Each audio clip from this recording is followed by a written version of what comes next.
अवतल दर्पण किस दर्पण के अंदर आएगा? तो गोलीय दर्पण के अंदर आएगा। गोलीय दर्पण की परिभाषा क्या हम लिखवाए थे कि वह दर्पण जो किसी खोखले गोले का एक क्या हो, भाग। गोलीय दर्पण बताए थे ना। यो यहाँ पर जरा देखो, गोलीय दर्पण में ये भी बताए थे कि गोलीय दर्पण के केंद्र को, गोलीय दर्पण के केंद्र को वक्रता केंद्र कहते हैं। क्या कहते हैं? वक्रता केंद्र। और गोलीय दर्पण इधर जो होता है, इधर सुनो, इधर जो होता है ये अवतल दर्पण होता है। कौन सा दर्पण होता है? अवतल दर्पण होता है। अब बाबू देखो, ये देखो यहाँ पर पीछे कलई किया गया है, ये भाग धंसा हुआ है कि नहीं है? खाल में है कि नहीं? धंसा हुआ है, तो ये भाग कौन सा कहलाएगा? अवतल। क्या कहलाएगा? अवतल। हेने उठल रहेगा तो हेने के भाग कलई रहेगा, इधर के भाग क्या रहेगा? पेंट। तो ये हो गया उत्तल। ये क्या हो गया? उत्तल। यहाँ तक समझ में आया कि नहीं आया? अच्छा, यहाँ पर जो इसके बीचों बीच होता है वो सी होता है। बीचों बीच क्या होता है? सी केंद्र होता है। और सी से लेकर और यहाँ पर जो होता है बीच में वो पी होता है, जिसको ध्रुव कहते हैं। क्या कहते हैं? पी। पोल मतलब ध्रुव, पोल मतलब ध्रुव। तो दर्पण के पूछेगा कि मध्य बिंदु को क्या कहते हैं, तो दर्पण का ध्रुव, दर्पण का क्या कहते हैं? दर्पण हो गया ना बाबू। देखो पहले बात को, ये गोलीय दर्पण हो गया। गोलीय दर्पण के केंद्र को वक्रता केंद्र कहते हैं। दर्पण के मध्य बिंदु को दर्पण का ध्रुव कहते हैं। और वक्रता केंद्र सुनो, वक्रता केंद्र और ध्रुव के बीच के एफ कहते हैं, मुख्य फोकस। क्या कहते हैं? अब देखो, कोई भी वस्तु को पहले जब गुजारा जाता है, ऐसे जो बहुत धाकड़ है, यहाँ से देखिए क्या है, एफ से गुजारा जाता है। कहाँ से गुजारा जाता है? एफ से, फोकस से होकर गुजारा जाता है। बात को समझो पहले से। तो उसी तरीका से भाई हो गया दर्पण। अभी बताओ ये दर्पण कौन सा दर्पण है? अवतल। इधर का धंसा हुआ है तो दर्पण कौन सा हो गया? अवतल हो गया। अब प्रश्न क्या कह रहा था, उस पर जरा विचार करते हैं।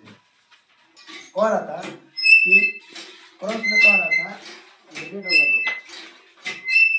बाबू, प्रश्न कह रहा था कि 15 सेंटीमीटर, कितना सेंटीमीटर? 15 सेंटीमीटर। प्रश्न कह रहा था कि 15 सेंटीमीटर की फोकस दूरी, यानी एक कमान कितना दी है? 15।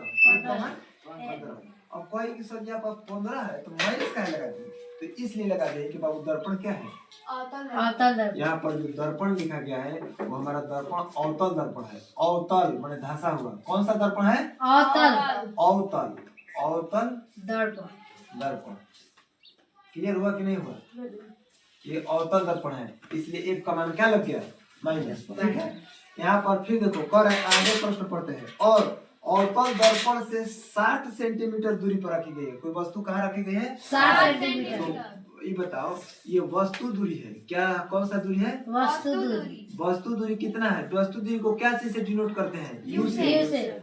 आप फोकस दूरी को कहाँ से डिनोट करते हैं? एफ से। यहाँ पर फोकस दूरी क्या है? एफ। एफ का मान कितना है? 15। -15। काहे माइनस? इसलिए अवतल दर्पण है। अब क्लियर हुआ? फोकस दूरी -15 हो गया, वस्तु दूरी माइनस कितना हो गया? 60 हो गया। और इसमें भी का मान निकालना है। किसका मान निकालना है? भी का मान। देखो अब इसको हम इरेज कर सकते हैं। Yes sir. क्यों बनाते हैं? तो देखो बाबू, हम बताए थे कि जो फोकस दूरी, वस्तु दूरी और प्रतिबिंब दूरी तीनों में संबंध स्थापित करे उसको क्या कहते हैं? दर्पण सूत्र। क्या कहते हैं? दर्पण सूत्र। देखो तो इसका फॉर्मूला होता है 1 बटा, बढ़िया नहीं चल रहा ना, 1 बटा भी प्लस 1 बटा यू बराबर 1 बटा एफ। होता है कि नहीं बाबू?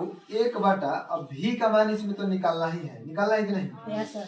तो हम ऐसे कर सकते हैं कि 1 बटा एफ, ये प्लस है उधर जाएगा तो माइनस। ये देखो ये प्लस है उधर जाएगा तो माइनस। 1 बटा यू हो जाएगा कि नहीं?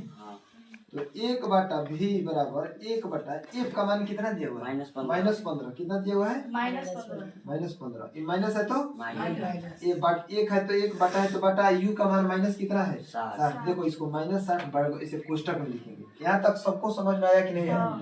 फिर देखिए बाबू, यहाँ पर क्या करेंगे हम कि 1 बटा भी लिख करके और 1 बटा -15 लिखेंगे। ठीक है। और माइनस माइनस क्या हो जाएगा? प्लस। और 1 बटा कितना हो जाएगा? 60। 1 बटा कितना हो गया? 60। इसको इरेज कर दे क्या? यहाँ से अब क्या करेंगे हम,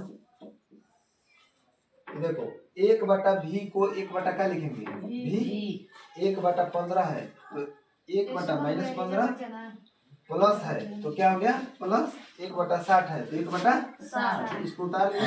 फिर 1/v लिखे बराबर 15 और 60 का लघुत्तम कितना होगा 60 होगा क्योंकि 15 चौके 60। एक तरीका और बताते हैं जब छोटा छोटा एलसीएम निकाला रहता है देखो कि हई दोनों में क्या इसके पहाड़ा में है तो 15 चौके 60 है तो बड़का वाला एलसीएम हो जाता है। बड़का वाला क्या हो जाता है एलसीएम।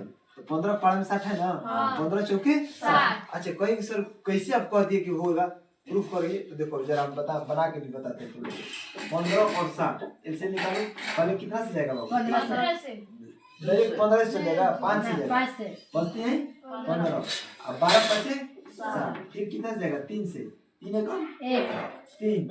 अच्छा दोनों 3 से जाएगा गलती हम यहाँ पर ले गए। सबसे पहले एलसीएम को छोटा डिजिट से ले जाते हैं तो कितना से जाएगा 3 से 3 5 15 और 20 60 हो गया कि नहीं 3 5 15 और कम 20 60 फिर 5 से ले जाएंगे 1 और फिर 5 के 20 क्लियर है कि नहीं 5 के 20 20 60 आ गया कि नहीं है।